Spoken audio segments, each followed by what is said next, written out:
I had the incredible pleasure of going on the George Janko podcast, and let me tell you, it was an awesome conversation, over 2 hours in length, that I believe every single person out there needs to watch this conversation. I think there's a lot of aspects of my story, of George's story, of our struggles that I think will want to give a lot of folks encouragement, but also give people practical steps in terms of walking out God's purpose for your life. And so if you haven't seen it, please go watch it. Please go watch the whole thing. And I'm excited to kind of just briefly share about my experience. And let me just start out by saying this. George Janko is who he portrays himself to be. Yeah. And I think that foundationally is a huge attribute of any content creator. Meaning that sometimes you meet people, sometimes you meet your favorite artist, sometimes you meet your favorite YouTuber, and they're not what you think they are, right? Like it's a thing, it's a persona, it's a character, right? They're like intentionally kind of hyperbolic, right? Especially when I was in the music industry. And so I just want to acknowledge that what you see with a George Janko is what you get with a George Janko. And that is extremely refreshing, that he's not a different person off camera, that the hospitality, the warmness, the authenticity, the vulnerability is who he portrays. Like he is that. He is congruent. He is consistent. And that to me, I think is probably one of the reasons why he's so successful in terms of entertainment and media, and why his podcast, one of the biggest podcasts in the world, I would guess possibly top 20 biggest podcasts in the world right now, is because of just him laying it all out there. And so that was very refreshing. I didn't think we would go as deep as we went, not just in terms of my story, because I shared stuff on that podcast. Some of you guys may know my general story, but sharing aspects I've never shared about my life in terms of that story, but then also sharing him sharing aspects about his life that I never knew about him, and details that he's just unafraid to share. So I also found that refreshing. But let me just go a little deeper than that. Sometimes we as Christians, and this is especially indicative of the Christian online community, is there's this need to want to see a glorified version of someone. By glorified, I mean the version you're going to be when you're in heaven and you're without sin. Oh, okay. You know what I mean? We'll get to heaven, we'll get glorified bodies, resurrected bodies. And so I think what happens is, and it's I don't see it in other streams of niches of content, but for whatever reason in Christian content, you would rather have someone that just pontificates and tries to teach and not share any aspects of who they really are and their struggles they're going through. Yeah. Right? Or you'll just go watch secular content about people that are like just complete pagans. The bridge of like, hey, here's an entertainer that's going to walk out all their scars for you and actually going to tell you the shortcomings they have as they're trying to figure it out. Like as they're really trying to figure it out, and as they're walking through that process of sanctification, Christians don't really enjoy that, right? Because it defaults to, I just want someone to present themselves as perfectly put together, the man of God with all the answers, or I rather just go be entertained by the world, right? And then when you're entertained by the world, then you are just lawless yourself, right? But I think we're entering a time where you're seeing somebody's messy middle. You're seeing someone live out their life before the world. You're seeing someone that's newer to the faith, and George, though he grew up Christian, all things considering, he's newer to the faith, and his fiance is new to the faith, and you're seeing them publicly live this out before the whole world. Like, I am so grateful that my first 3 or 4 years, no one was paying attention to me. I am so grateful that my first time sharing my testimony and doing it wrong, no one had a microphone in front of me. Like, I'm so grateful that I was not a public figure that got saved or rededicated my life before the entire world. And so I think what happens is we want to see the glorified heavenly version of someone. And I want to see the glorified heavenly version of someone. And I want to see the perfected version. And I often do see people that way. Like, I often believe the very best about people. And I think the reality is, that's not your journey. You weren't perfect. You had sin while you were working out your salvation with fear and trembling. And we still have sin while we're working out our salvation with fear and trembling. And so I think this demand of the Christian audience, I would just really, really beg you guys, those of you guys that are watching Christian content, those of you guys that are keeping up with a George Janko, those of you guys that follow different pastors, teachers, influencers, just know that people's process before the world is different than how you think it should go sometimes. And just know that a lot of people have really good people in their lives. George was telling me about some of the real people in their life that he actually calls when he's going through things that really do their best to keep him accountable. And he has real folks in his life outside of his parents. Like there's real amazing people in his life that help. And so I would hope that the same mercy we needed for those first couple messy years is the same mercy you would extend to people that are watching, that are living this out before the entire world. So when George opens up about language and struggling with language, when George opens up about being sexually immoral and knowing he's sexually immoral, when George opens up about cannabis consumption and trying to figure that, like when people are opening up about these things, they're not saying it's okay. Like he's not saying like, oh, it's okay. And if you some are though, by the way. So there are some weirdo progressive Christians that are like on some completely anything goes, lawless vibes. When a George Janko is sharing his life and his struggles before the world, he's really processing these things in real time. Like he's really walking these things out in real time.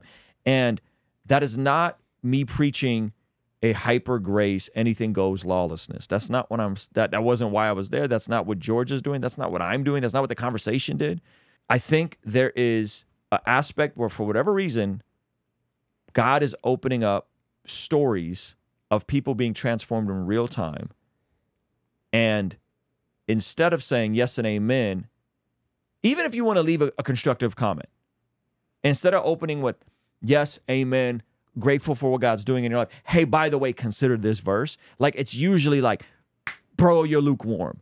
You're a bad person. Like it's like guns blazing. And like I say this, I'm saying this as someone that like is in the space. Guys, that doesn't help. Like that really doesn't help. Yeah. Like trust that God is moving behind the scenes. Trust that God has people in other people's lives. And yes and amen, they need to walk through the process of sanctification and consecration. And a lot of people want to, but trust that like God's moving and God's got it. And that we're not necessarily called to be everybody's accountability partner on the internet. I'll give you guys a brief example, and I don't want to reveal who this person is. And this is not, obviously not George, but I was just reflecting on this. I had a friend who was a Christian influencer at one point, pretty successful Christian influencer, and he's still a Christian, still walking with Jesus. But he had a really bad experience in the Christian ecosystem, not within our circles, but within some other circles.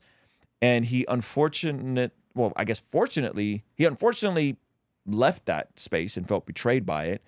And this is before I was doing anything Christian related on the internet. And he's since moved on to a different niche, and he's built a whole nother audience in terms of a whole nother world. And he intentionally stopped talking about his faith because he would realize that whenever he would talk about his faith, and then if there was ever him talking about something else besides faith, people would roast him. And so he's like in let's just say the financial space. I won't be too specific. I actually might have him on a channel someday, but I want to protect his identity. And so on his Instagram, he was traveling internationally, and he posted some pictures of him having a couple drinks and doing some things that looked a little unwise for someone that's been a public Christian in the past. And I found it interesting. And then he went on and tried to explain himself and in his stories. And so he's getting lit up in the comments. And I found it interesting that when I reached out to him privately and just had a human interaction with him, he conceded some of my points, and then ended up taking all the stories down of him trying to explain why he was at this place doing this that looks sus and whatever. Right?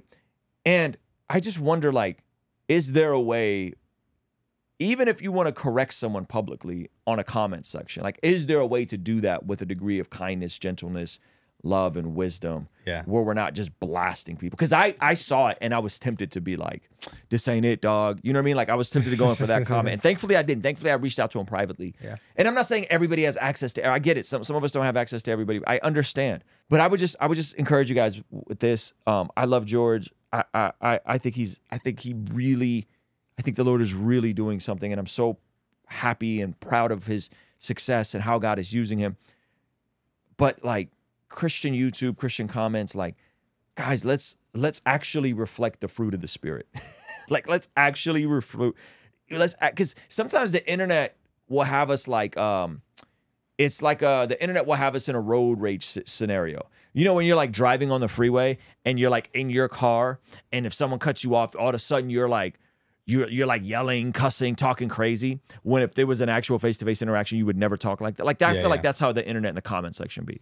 Yeah. You know, and don't get me wrong, some of y'all really like are look like a little off in the head and would actually talk like the way you talk in the car. You would actually keep that same energy. I'll murder you, dog. Yeah, but generally speaking, that ain't it. That's not how most of us do that. And so like kindness and gentleness and humility is a fruit of the Spirit. And if you're filled with the Spirit, we should be producing that sort of fruit. As I had that conversation, it was encouraging, because it was like, man, there was no like trying to justify anything. He just owned it. From who? George? From George. Yeah, he just owned it. And when I talked to my other this... buddy, there was no I talked to my other buddy who was used to be a Christian influencer. There was no there's no justifying. Well, you know what was crazy was you've been messaging with him for a while now, like, you know, over a year. Yeah, over a year, building a relationship. And there's been multiple times where you have, you know, suggested something or offered some insight to something. Yes. And he always takes it so humbly. Always. And it's interesting how the entire time he thought you were unmarried, no kids, and I was a kid, and 26 years old. I was younger, which is crazy. So, and that shows his humility. Yes, the humility to be like, oh man, there's just some popping kid on the internet that loves Jesus. Which by the way, is the greatest compliment anyone can tell you. I'm about to be 40 this year, guys. I'm about to be 40 this year. Yeah. I got 2 kids. I've been married 16 years, together with my wife for almost 20. No, it'll be 20 years this July. So when he like for him to think that about me, and then still receive every single thing I've ever said to him that was a correction, no pushback. So nice. So nice. And it's funny at the end, like a year in to knowing you, is like, oh, you're older than me. You're like a big bro. You're someone that can disciple me. Yeah. Actually, you actually have been. So you're telling me to get married because you've been married. You see the fruit in having kids because you've had kids, not just you're not regurgitating things that you've heard about and then you're referring it. Yeah. And so the things that you've told him have so much more weight now, but it goes to show his humility that he took things from seemingly like a fresh-eyed youth on the internet. Yeah. And he still received it. Yeah. Crazy. Yeah, man. So anyway, big shout out to George Janko. Guys, please go run up the numbers on that interview. Go leave a comment, go like it, go share it. I honestly believe that conversation, believe it or not, I think can be like an evangelistic tool. Because like George Janko is interviewing the biggest names out there. And like we literally just talk about Christianity and our testimonies the entire podcast. We didn't talk about politics. We didn't talk about business. We didn't talk about YouTube strategies. We didn't talk about aliens. We didn't talk about aliens. We didn't talk about anything but straight faith. And I actually asked him off camera because I was really curious. He met Donald Trump, and I was like, "How was it meet Donald Trump?" He's like, "Oh, you should ask me on camera. We'll talk about it." And the conversation was going so well that I'm like, I'm not going to pollute this with any sort of Trump. Not to say that like Trump's bad or Trump's good, but he met Trump, and I was genuinely like, "What was it like meeting Trump?" Right? Yeah. So we didn't talk about anything crazy like that. And so, yeah, man. So anyway, go run the numbers up for real. I think you guys will be blessed by the conversation. And I think it could serve as a tool, potentially as like a conversation starter. And George is so not consumed with numbers and analytics. Mm-hmm.